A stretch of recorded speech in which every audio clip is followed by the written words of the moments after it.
Ngayong araw, chinek ko yung aking mga creepies kung okay pa ba sila at nanguha na rin ako ng dahon ng talisay para ilagay ko at nagbunot na rin ako ng lubi at ipapakain ko dito sa aking mga creepies dahil sobrang nagugusla na sila. Pero bago ang lahat guys, ito muna yung mga pangyayari. Habang chinek ko yung mga creepies ko sa gabi ay talagang gumagapang sila dahil nagugutom na sila at naubusan nga pala ako ng bahog, kaya naman nagproblema ako kung ano yung papakain ko sa kanila. Sabi ko naman sa kanila magantos-antos muna sila dahil talagang mangunguhap ako pag kinaumagahan. At speaking of umaga guys, pagising ko kaagad ay nanguha muna ako ng dahon ng talisay dahil may nabasahan ako sa comment section na ito daw yung pinakamaganda ilagay sa tubig dahil nakakapagpaganda daw to ng quality ng mga tubig. Kaya naman hindi na ako nagpadugay-dugay at tumuon na naman ako sa mga viewers natin at parang lanhanan na naman tayo dito. Si Konsi naman guys, dinalhan ko nga pala dito ng sako ng kuha ko para mas marami yung makuha natin ng dahon ng talisay. At dito nga pala ako nanguha ng dahon ng talisay sa pinag-aralan ko nung elementary pa ako dahil dito lang naman tumutubo yung mga talisay at bihira lang talisay dito sa amin. Kaya naman medyo marami-rami na ngayon yung kuha ko at kaya na nga transisyon na nga tayo, pauwi na kaagad tayo at pupunta na tayo sa bahay natin. At sa puntong ito, pagkatapos kong manguha ng dahon ng talisay, may nakita akong lubi dito na meron ng turok at meron ng buwa-buwa at bubuakin ko to dahil ito yung naisip ko na ipapakain dito sa aking mga creepies.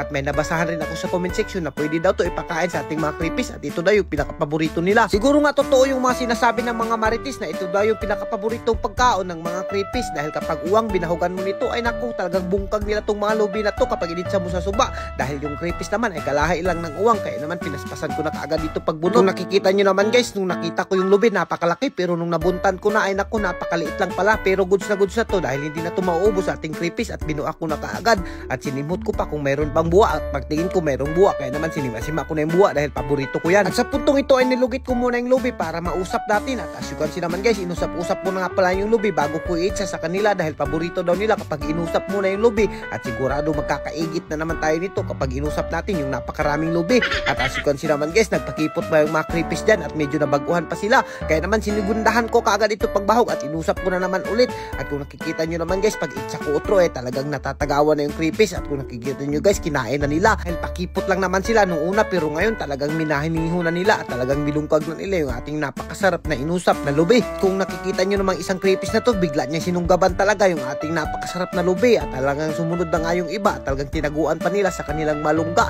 At siya nga pala guys, yung creepies ay bihira lang kumain ng buntag, pero nung inatsahan ko dito ng lubi ay nang labas talaga sila sa kanilang mga tubo. At ayan na nga, chinek ko na nga rin kung may nabuntis na ba na creepies dito sa atin at meron na bang itlog. Pero pagtingin ko dito sa isa ay medyo wala pa. Iniwan ko ba kung kailan pa itong mangingitlog itong aking mga creepies. Medyo naiinip na ako. Siguro kapag nainip ako, lulutuin ko na lang to sila kapag napungot ako. Sa puntong ito, hindi na ako nagpatumpik-tumpik pa. Talagang binutang ko na kaagad yung dahon ng talisay para maging maganda yung quality ng tubig nila. At speaking of maganda, napakaganda talaga ng gising ko dahil nag-atong-atong si Ivy at ang aking baby. Naku, talagang hindi ako nagmamahay dahil nagbuhay ako ng creepies at pinakapaborito ni Ivy. As you can see naman guys, yung isang babaeng creepies ko medyo malaki-laki na nga to siya at iwan ko bakit hindi pa to nabuntis. Siguro hindi pa to nababahan ng kanilang mga creepies dahil medyo nabubulabog sila dahil napakarami nila. At haantayin na lang natin kung kailan to sila mangitlog at kailan to sila manganak para dumami na. At hanggang dito na lang muna kami at kung giganahan ka sa mga video namin, huwag mo lang kalimutan i-like and i-share para mas marami pa tayong ligaw. Thank you, God bless you all. Mabuhay kayong lahat dyan mga idol hanggat gusto nyo. So bago matapos ang video na to guys, meron na naman tayong bagong laro na ipapakilala sa inyo. Ito ang PH Lago at dito ay napakaraming laro pa rin ang pwedeng pagpipilian. At kung gusto nyo manalo guys, nako, nasa comment section yung link. At ito yung isa sa pinakapaborito ko guys, ito ang Super Ace. At dito sa Super Ace guys, kailangan lang natin mag-bet dito ng 200 pesos. At i-auto play natin. 320 pesos. 420 pesos guys. 300 pesos.